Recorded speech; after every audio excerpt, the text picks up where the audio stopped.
कल अपन ने जेनेटिक्स में कुछ शब्दावली देखी थी और शब्दावली के अलावा अपन ने मेंडलवाद तथा मेंडल के द्वारा किए गए प्रयोग किस बातों पर किए गए थे, यह साथ में उसने पौधे का चुनाव क्यों किया, ये अपन ने पढ़ लिया था। आज का टॉपिक में अपन पढ़ेंगे संकरण यानी हाइब्रिडाइजेशन किसे कहते हैं। तो अपन कहते हैं एक जोड़ी विपर्यासी लक्षण लेकर दो जनकों के मध्य में, यानी एक जोड़ी विपर्यासी लक्षण लेकर दो जनकों के मध्य में किए जाने वाले क्रॉस को संकरण कहते हैं तथा संकरण के दौरान उत्पन्न हुई संतति को संकर कहते हैं। क्या कहते हैं भैया? संकर। तथा संकरण के फलस्वरूप जो संतति उत्पन्न होती है और उस संतति में जो लक्षण आते हैं,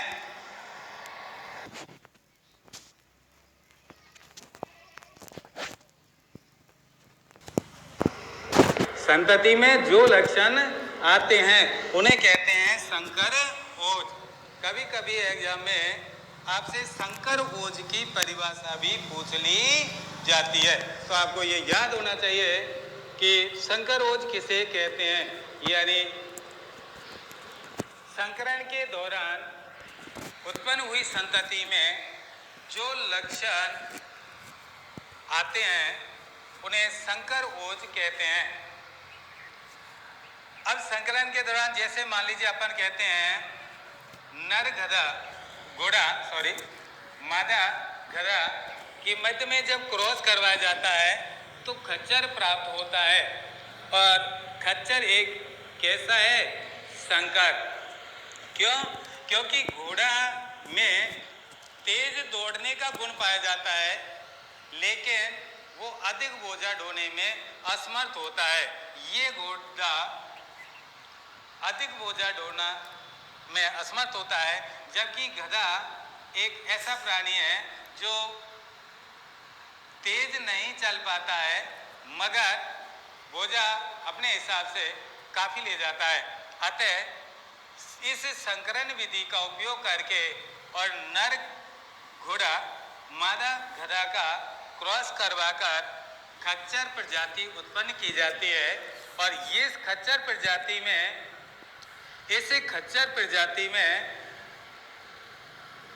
घोड़े का तेज दौड़ने का गुण तथा गधा का बोझा ढोने का गुण दोनों प्रकट हो जाते हैं। इसलिए ये आपको एक कैसी संतति प्राप्त होती है? संकर।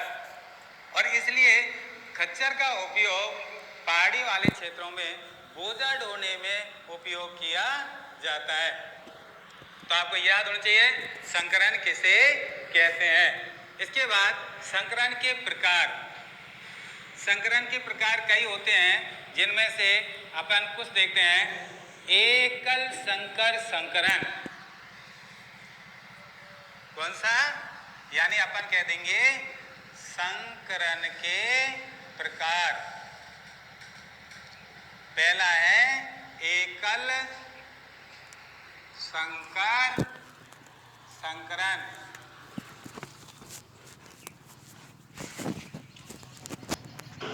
और दूसरा है दो संकर संकरण।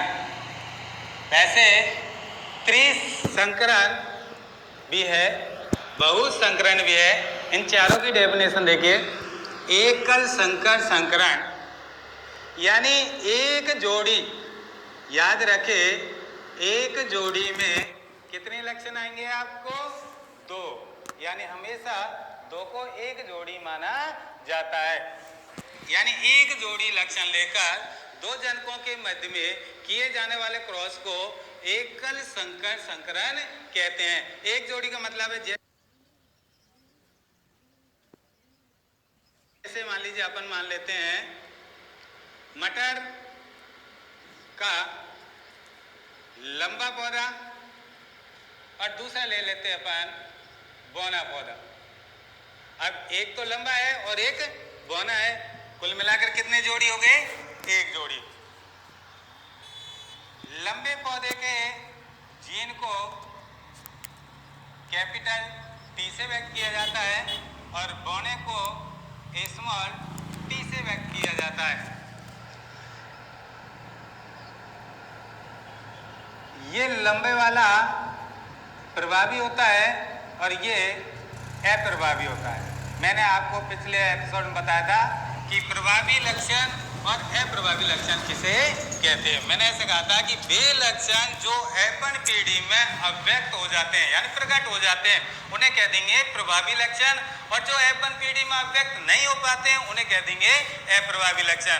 हमेशा संकरण के दौरान एक नर लिया जाता है तो दूसरा क्या होता है, मादा। ये आपको जीन संरचना यदि अलग अलग दिखाई देती है तो यहाँ लिख देंगे पर परागण, और यदि ये दोनों समान दिखे तो वहां लिख दिया जाता है स्वपरागण। तो यहाँ क्या लिखेंगे अपन, आप देख लीजिए यहाँ कैपिटल टी है, यहाँ दोनों स्मॉल टी है, तो यहाँ क्या लिखेंगे अपन, पर परागण।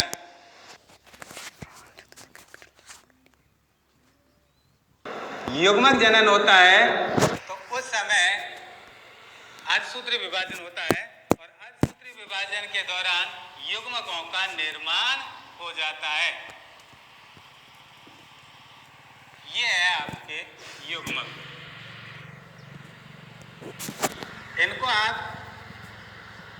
P1 लिख सकते हैं, यानी पहली बार ये क्रॉस में भाग ले रहे हैं इसलिए प्रथम पैतृक होंगे तो P1 से डिनोट किया जाता है। इनको आप ऐसे क्रॉस करवाएंगे, देख लीजिए,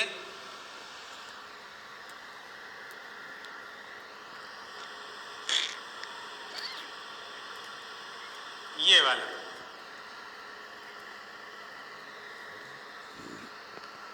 एक टी आपकी यहां से आ रही है, अगली टी फीमेल से आएगी, यानी कैपिटल टी स्मॉल टी। ऐसे ही सम होगा capital T small T capital T और स्मॉल टी। ये आपको जो पीढ़ी प्राप्त हो रही है वो P1 था यहाँ पर, तो P1 के क्रॉस से जो पीढ़ी प्राप्त होगी उसको कह देंगे अपन F1 पीढ़ी। क्या कहेंगे भैया, F1 पीढ़ी। F1 पीढ़ी में यदि आप रेशो देखें, अनुपात देखा जाए तो देख लीजिए, यानी जीन प्रारूप और लक्षण प्रारूप,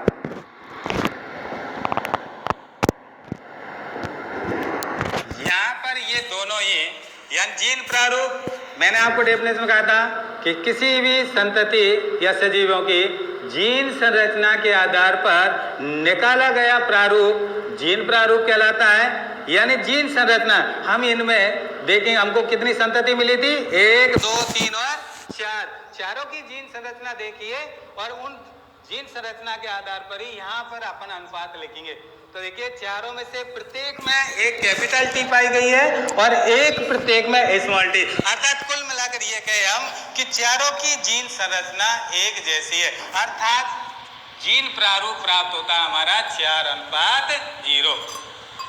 लक्षण प्रारूप में देखिए आप, प्रभावी F1 पीढ़ी है और F1 पीढ़ी में कौन से लक्षण अभिव्यक्त होते हैं, प्रभावी, यानी जिसमें कैपिटल टी पहुंच चुका है वो हमेशा पौधा कैसा मिलेगा आपको, लंबा। अर्थात ये चार, देखो इसमें capital T small T capital T small T capital T small T capital T small T, यानी चारों में कैपिटल टी है, अर्थात चारों पौधे बाह्य संरचना से अगर देखा जाएगा तो आपको लंबे प्राप्त होंगे। अर्थात लक्षणों के आधार पर, बाह्य प्रतीत के आधार पर जो अनुपात प्रारूप व्यक्त किया जाएगा वो भी आपका प्राप्त होगा 4:0। अर्थात कहा जाएगा कि एकल संकर संकरण में F1 पीढ़ी का लक्षण प्रारूप और जीन प्रारूप लिखिए तो आप कितने लिखेंगे, 4:0। अब यदि F1 पीढ़ी, यह F1 पीढ़ी है, यदि F1 पीढ़ी में जो प्राप्त संतति है और उनके मध्य में क्रॉस करवाया जाए, अपन ने यहाँ से F1 पीढ़ी से उठाकर 2 संतति ले ली, ये और ये दूसरे क्रॉस में भाग ले रहे हैं, इसलिए अपन इनको कह देंगे जनक, क्या कह देंगे इनको? P2 जनक। बात कोई लिखेंगे नर और मादा, यहाँ लिख देंगे नर और यहाँ लिख देंगे मादा।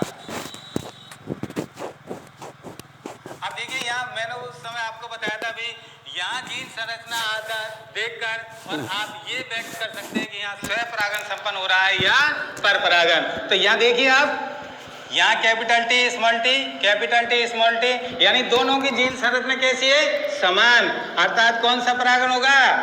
स्वपरागन। कौन सा परागन होगा? स्वपरागन। अब इनमें स्वपरागन करवाया जाएगा तो पैतृक में क्या बनेंगे? युग्मक। क्या बनेंगे भैया? युग्मक। यानी capital T small T, capital T small T, यहां लिख देंगे आप युग्मक। क्या लिख दिया? युग्मक। क्रॉस करवाइए।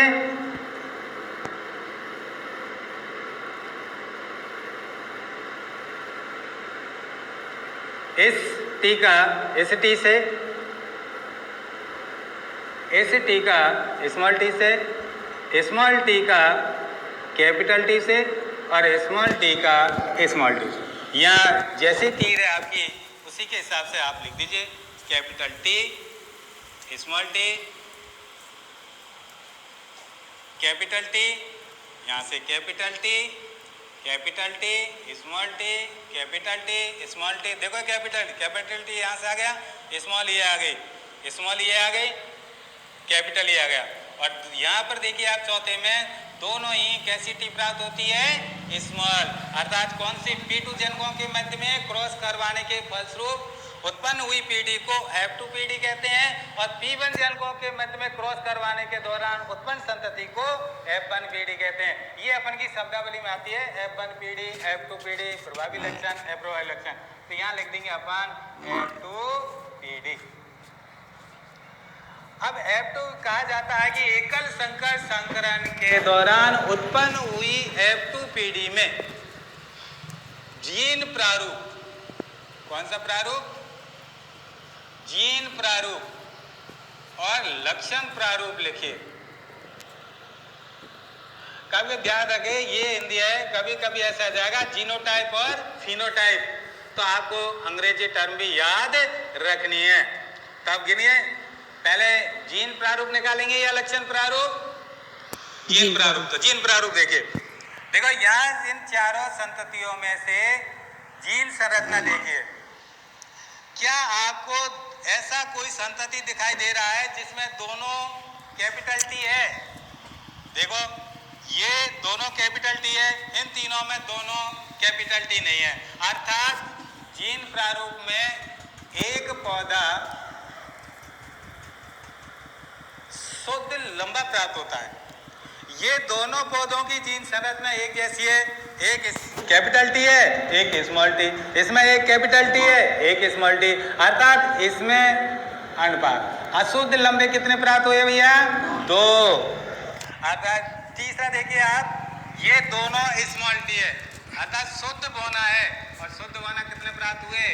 1। अर्थात आपसे कहा जाए कि जीन प्रारूप एकल संकर संकरण की F2 पीढ़ी का जीन प्रारूप क्या है? तो आप लिखेंगे 1:2:1। ऐसे लक्षण प्रारूप देखिए आप, लक्षण प्रारूप में आपने देखा होगा कि प्रभावी लक्षण के आधार पर जो जीन प्रभावी होगी और वो जीन जिसमें पहुंच जाएगी उसी का लक्षण अभिव्यक्त हो जाएगा। यहाँ पर देखिए ये इसमें कैपिटल टी है, अर्थात ये कैसा होगा? लंबा होगा। अब अपन शुद्ध अशुद्ध नहीं देखना, सिर्फ ये देखना है लंबा या बौना है। इसमें देखो कैपिटल टी है तो ये भी कैसा है? लंबा। बाह्य क्या थी परिभाषा? बाह्य लक्षणों की प्रतीत, जो बाह्य बाहर से अपन को लक्षण दिखाई देते हैं और उसी के आधार पर जो प्रारूप निकाला जाएगा वो प्रारूप। तो देखिए ये भी लंबा और ये भी कैसा मिलेगा भैया? लंबा। अर्थात लंबे। और फिर इसको देख लीजिए आप, यहाँ में कैपिटल, इसमें कैपिटल टी है, दोनों नहीं है, दोनों कैसी है? Small T. अर्थात इसमें कैपिटल टी है नहीं है तो लंबे का गुना आएगा नहीं। इसका मतलब ये तीनों पौधे कैसे मिलेंगे आपको? लंबे प्राप्त होंगे। अर्थात यहाँ लिख दीजिए 3। अनुपात। अब बौने कितने मिले हैं आपको? 4 में से 1, ये बौना हो गया, अर्थात लक्षण प्रारूप प्राप्त हो जाता है आपका 3:1।